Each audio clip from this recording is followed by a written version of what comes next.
Hi there, thanks for joining us for another accessibility for creating text and literacy across the curriculum. Last video we looked at using Microsoft Word on the iPad to type with our voices and add images to that as well. And in this instance here, what I'd like to show you is this app here, Chatterpix, and then we'll have a look at another one later on in this video too. So we're going to go to Chatterpix.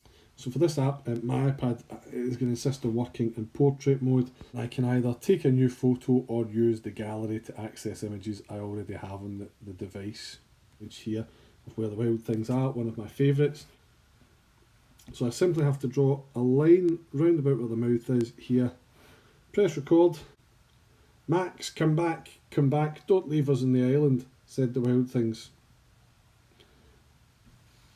Max, come back, don't leave us on the island, said the wild things. So I can use that to give my learners the ability to create a text simply by using their voice. They draw the line, they press record, and they can listen back to that. If I use next up at the top, I can add different graphics and frames and colourings and loads of stuff that learners like to play with. What I like to show is once I've created my Chatterpix, I simply have to export it to the camera roll, and then I can open that up in my camera and watch that back as a video. I can then again export that and put it in different places. I can share it with the teacher using AirDrop, etc. Now a very similar tool to Chatterpix is Sock Puppets.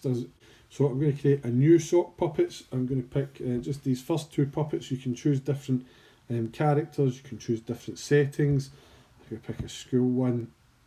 Again, there's loads of different bits and pieces that I can add here, but for the purposes of demonstrating, I'll keep it simple. I press the record button up at the top of the screen, and then I simply speak and the iPad records. All I need to do is touch the puppet that's going to speak each time, and it will automatically change the speaker. You can see the wee arrow above their heads as I do that. What are we learning in class today? Well, we're going to learn all about using apps to create texts. Now I can imagine there'll be many of you much more imaginative than I am here, and that is it. I save, there's an option to save that to my iPad just to keep it saved, and I can play it back whenever I like. Hi there, how are you today? I'm very well, thanks. Thank you for asking me.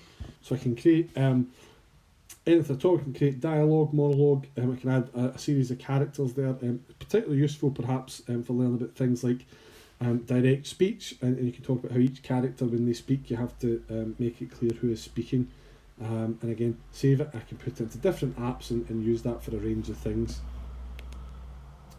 I hope that's proved useful for you. Those are some of our favourite apps for getting learners to create text quickly and easily on mobile devices.